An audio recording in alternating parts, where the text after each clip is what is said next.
The best investment in the metaverse is... Now, welcome back everybody, and I am talking about buying land in the metaverse. And yes, there are people out there buying virtual land with virtual currency in a virtual world.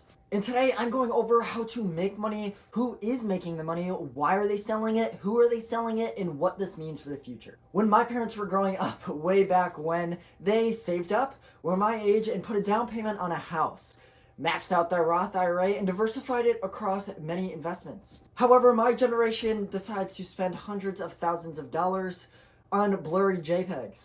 And today I want to get the idea across to you because some rich dude just dropped $2.4 million on a plot of land in the metaverse. And at first, it's definitely very confusing to try to wrap your head around, and at first I was super skeptical and I had no idea what was going on. Because here in the physical world, well, we have limited land. They're not just growing more earth. But in the virtual world, essentially, that's limitless. So how can it hold any value? Furthermore, does it make any financial sense at all to actually invest in this? And we are going to try to sort all this stuff out by the end of the video today. So if you could please like, comment, and subscribe, it would help me out immensely. Thank you, I appreciate it very much, and let's jump right into it. Now, I can only assume what your response was because my first response to understanding the virtual property in the metaverse was, huh?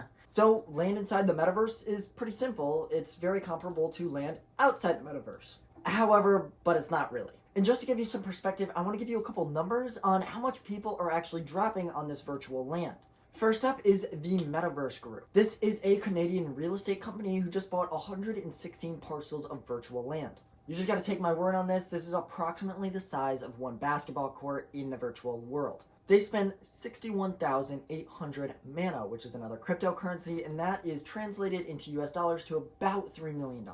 But that record was shortly shattered after public land just dropped $4.3 million on another metaverse. That was in Decentraland, and I'll explain a little bit more on that later. They also made the Mega Flower, which is essentially just a JPEG boat. And it's nothing to squawk at. Yes, it seems pretty cool. However, it's just on your phone and someone dropped $650,000 on it. That's a really nice house, or you could buy an entire business, or you know how many Lambos that is? That's a lot of Lambos. And yes, just for that one small little eensy-peensy cute yacht. I know, it's just absolutely mind-boggling, and I wish I just had $650,000 lying around so I could go and buy my little mini yacht.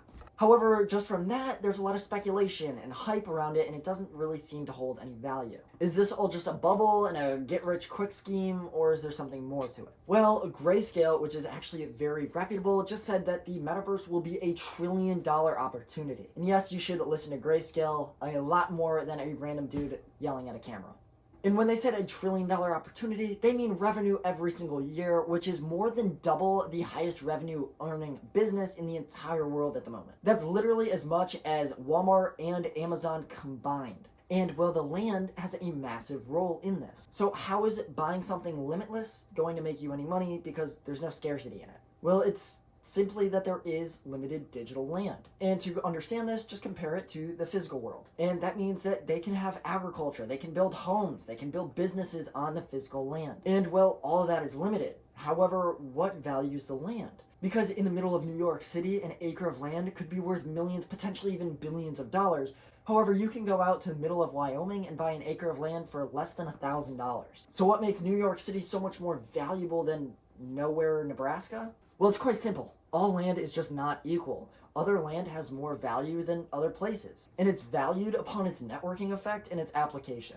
And when it comes to the virtual world, well, it's very cliche, but at the moment, the meta is to buy and then sell it to someone else who's going to pay more for it. That pun was intended. Which can work and it can be very effective. I know of some people that are making thousands and thousands of dollars. However, is that really the long-term goal, just to sell it to someone else who's going to pay more for it? Well, the long-term strategy is to own a place where people are going to come together. That's essentially what values real estate. Think about it like this.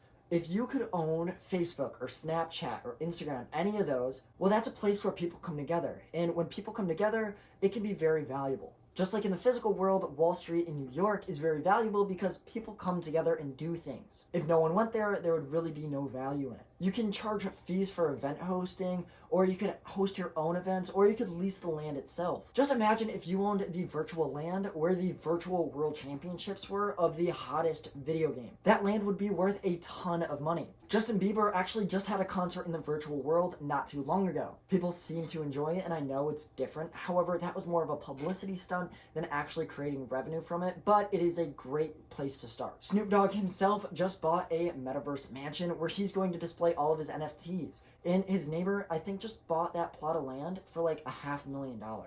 And I gotta be real with you, the biggest place where people seem to think that it's going to be profitable are probably going to be in the social media and video game niche. These video game developers are going to be using these plots of lands for NFTs, and from that NFT, you can build and upgrade your players. And I know that sounds really weird and stuff, and it kind of sounds like I don't really seek any value in that, but if you transition it again into the physical world, people see a lot of value and prestige online. Just think about how much a blue check mark is worth in Instagram. Look, companies are going to spend a ton of money on advertising and stuff like that in this virtual world. Think about it right now. The reason why the big tech companies are massive is mainly because of its intellectual property and digital advertising. It's going to be the exact same way, except in a new form. And that literally adds the majority of its value to these large tech companies. So where can you actually buy this land, and who is selling it to you?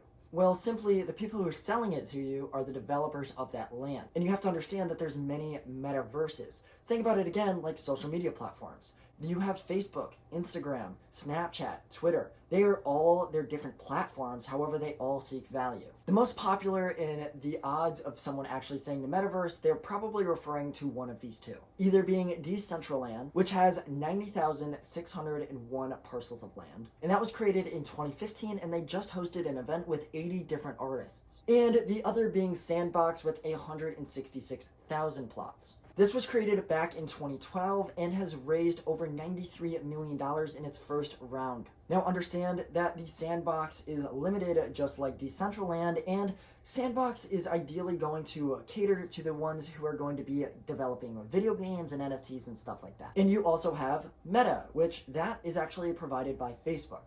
Now this is a little bit different because this is more centralized from Facebook itself, and it kind of takes out the charm of the metaverse itself. Going into the future, these large companies are going to find it extremely valuable to be in this space. And again, kind of a buzzkill, because what makes the metaverse is that it's decentralized and it's not centralized by any of these big tech. And that is why there are many metaverses, because they all cater to different reasons. However, I could not end this video without talking to you about the risks and downsides about investing in the metaverse. Now, sometimes it's just almost too early to invest in a great project. I don't really know anyone making money off of their land except for those flippers out there. It's not a proven system with real-world application that actually seeks value.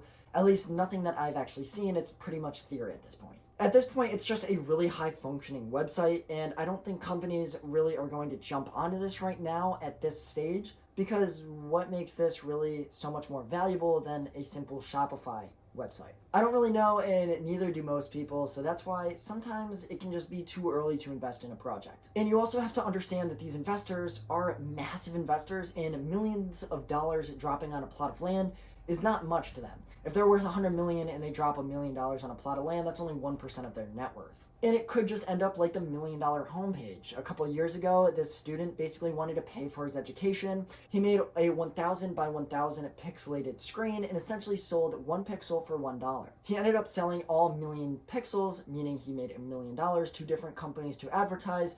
However, the companies never really saw a return out of that. And right now, the only guaranteed winners are the developers who are selling you the land. It's kind of like the gold rush. Sell them pickaxes, don't actually go after the gold. The people who are making real money right now are the ones selling the pickaxes. Now, yes, I think Web 3.0 with the metaverse is going to be a very real thing, and it's going to be a massive opportunity. However, I don't really know how it's going to formulate, just like people didn't know 10 years ago how the landscape is today.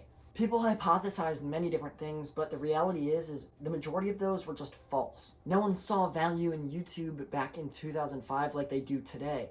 And no one really saw any real-world application, nor an actual career out of it. Most people will be wrong, however the ones that are going to be right are probably going to be on Forbes 400 in a couple of years. Now, thank you very much for watching. I really appreciate it. Comment if you have any questions, and I'll try to answer them to my best ability. As up for now, I'll see you guys next time, and good luck in the markets.